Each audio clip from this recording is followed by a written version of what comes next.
کچھ یہودی بڑی بدعہدی کرتے تھے تو حضور نے انہیں وہاں سے نکال دیا تو وہ خیبر میں جا کے آباد ہو گئے. انہوں نے شرارت کی، مکے گئے اور مکے والوں کو تیار کیا کہ اس وقت بدر میں تم مسلمان تم سے جیت گئے تھے تو دیکھا نہیں تم نے، احد میں پھر تم جیت گئے معاذ اللہ، تو آؤ حملہ کرو ہم تمہاری مدد کریں گے. ابو سفیان کو تیار کیا اور کئی لوگوں کو تیار کیا، اور پھر بنو غطفان ایک قبیلہ تھا اس کو بھی ساتھ ملایا، کچھ اور قبیلوں کو ساتھ ملایا، تو تقریباً 10-12 ہزار کا لشکر لے کر انہوں نے مدینے پہ حملہ کیا، تیاری کی. نبی کریم علیہ السلام نے صحابہ کو مشورے کے لیے بلایا، بھائی خبر ملی ہے وہ تو آ رہے ہیں 10,000 کا لشکر لے کے، کیا کرنا ہے؟ سارے لوگ میٹنگ میں بیٹھے تو حضرت سلمان فارسی نے مشورہ دیا. عرض کی حضور ہمارے علاقوں کے اندر جب اس طرح کا ماحول ہوتا تھا تو خندق کھودی جاتی، ایک چوڑی خندق جس کو دشمن پھلانگ نہ سکے، اس میں آگ جلائی جاتی، گھوڑا کتنی کچھ چھلانگ لگا لے. مدینے کے 3 طرف ایسے ہی کہیں باغات ہیں، کہیں بڑی آبادی ہے گنجان آباد، کہیں پہاڑ ہیں، تو جو حصہ خالی ہے جہاں سے خطرہ ہے وہاں خندق کھود دیتے ہیں. نبی کریم نے فرمایا تمہاری بات مجھے بڑی پسند آئی ہے. حضرت سلمان فارسی کے کہنے پر حضور نے نا خندق کھودنے کا ارادہ فرمایا. 40 گز خندق کھودیں گے 10 بندے مل کے. 10 آدمیوں کو کہا 40 گز خندق کھودنی ہے اور یہ 5 گز گہری ہونی چاہیے. اب خندق کھودنے لگے اور اتنی زیادہ قحط کا زمانہ تھا کہ صحابہ نے پیڑ پہ پتھر باندھ کے خندق کھودی. اور وہ بڑی مشہور روایت ہے کہ ایک چٹان نہیں ٹوٹتی تھی تو نبی پاک نے پھر آ کے 3 ضربیں لگائیں اور ہر دفعہ فرمایا لو بھئی ملک شام کی کنجیاں بھی اللہ نے مجھے دے دی ہیں، یمن کی بھی دے دی ہیں، ایران کی بھی دے دی ہیں.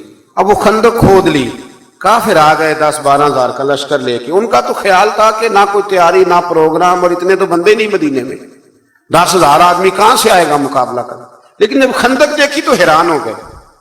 اب خندق کے اس پار انہوں نے خیمے لگا لیے، اس پار مسلمان تھے. ایک جگہ سے تھوڑی سی خندق جو تھی وہ کم چوڑی تھی، تو وہاں سے عمر بن عبد ود بہت بڑا پہلوان تھا، بہت بڑا، یہ جنگ بدر میں زخمی ہوا تھا تو بھاگ گیا تھا. اس نے قسم اٹھائی تھی کہ اتنی دیر تک سر میں تیل نہیں لگاؤں گا اتنی دیر معاذ اللہ مسلمانوں سے بدلہ نہیں لے لوں گا. تو یہ آیا اس دن جب میدان کے اندر آیا نا، چھلانگ لگائی گھوڑے کو اس نے کسی طریقے سے، تو گھوڑا اس کا ایک جگہ سے کم چوڑی تھی وہاں سے کراس کر گیا، اٹھا. اور اس کے بارے میں مشہور تھا کہ 1000 آدمی کا مقابلہ کرتا ہے.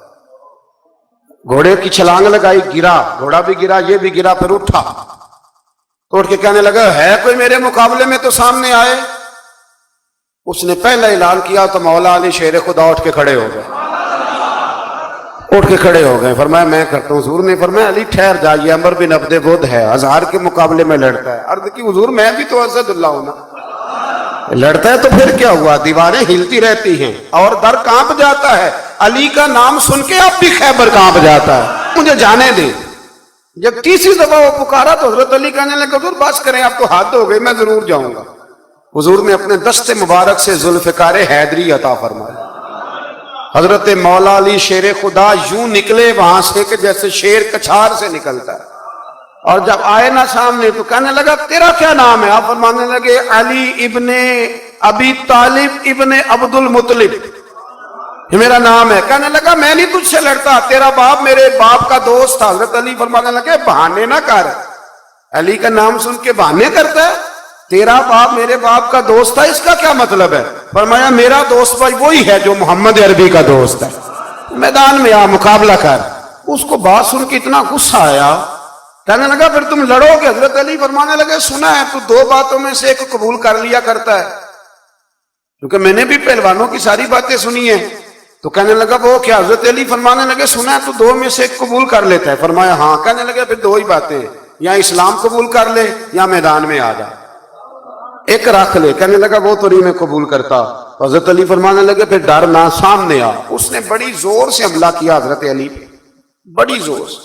حضرت علی رضی اللہ تعالیٰ عنہ کے سر اقدس پر زخم بھی آیا، میں پوری بات عرض کروں گا، اور ساری زندگی اس کا نشان مبارک سر پہ رہا، ساری زندگی. تو جب اس نے حملہ کر لیا تو پھر حضرت علی نے بغیر بتائے حملہ نہیں کیا. فرمانے لگے بھئی تیری باری ختم ہو گئی، اب میری باری ہے، ذرا سنبھل کے رہنا، علی آنے لگا ہے. میں پشت پہ وار نہیں کرتا، میں بتا کے آیا کرتا ہوں. انا اسد اللہ و رسول، میں اللہ کا بھی شیر ہوں، رسول اللہ کا بھی شیر ہوں. فرمایا ذرا تیاری کر لے. حضرت علی نے ایک ہی ضرب لگائی, ایک ہی. تو صحابہ کرام فرماتے ہیں جب دونوں گتھم گتھا ہوئے تو ریت اتنی اڑی کہ کچھ سمجھ نہیں آ رہا تھا. فرماتے ہیں لوگ آنکھیں کھول کے دیکھ رہے تھے, اور جب ریت چھٹی نا تو کہتے ہیں وہ زمین پہ پڑا تھا, اس کے 2 ٹکڑے تھے اور علی شیر خدا اس کی چھاتی پہ کھڑے تھے. میرے رسول کریم نے فرمایا اس وقت, فرمایا خندق کے دن علی کی ایک ضرب ساری کائنات کی نفلی عبادتوں سے بہتر ہے. ساری دنیا کی نفلی عبادتوں سے مولا علی کی وہ ضرب بہتر ہے. 1 مہینے تک کافروں نے وہاں خیمے لگائے رکھے. ایک دفعہ حضرت علی نے ایک بندہ ہی کاٹا, پھر دوبارہ جرات کوئی نہیں کی کسی نے آگے آنے کی, نہ کسی نے بتایا کہ وہاں سے ہے رستہ نکل جاؤ, کوئی آیا نہیں. پھر اللہ نے فضل فرمایا, جس کا یہاں اللہ نے آیت نمبر 8 سے آگے ذکر فرمایا. یہاں پھر اللہ نے فضل فرمایا, ان کے خیمے لگے تھے, ٹھنڈ بڑی تھی تو رب کریم نے ہوا بھیجی, ٹھنڈی ہوائیں چلی, آندھی آئیں, خیمے اکھڑ گئے, جانور ان کے رسے توڑا کے بھاگ گئے. ابو سفیان کہنے لگا بھئی بات یہ ہے کہ مہینہ ہو گیا میں یہاں, نہ وہ ہمارے قابو آئے, نہ کوئی بات مسئلے کا حل ہوا. اب یہ جو طوفان ہے نا, اس میں تو نہیں رہ سکتا, تم نے رہنا تو رہو. اس نے سب سے پہلے وہ بیٹھا اونٹ پر, اور روایت میں کتنی تیزی سے بیٹھا کہ اس کے اونٹ کا پاؤں بتا تھا, اسے یہ بھی یاد نہ رہا. اونٹ کو اٹھاتا ہے تو اٹھتا نہیں. تو کسی نے کہا سردار تجھے تو بھاگنے کی اتنی جلدی ہے, وہ تم نے اونٹ کا پیر بھی نہیں کھولا.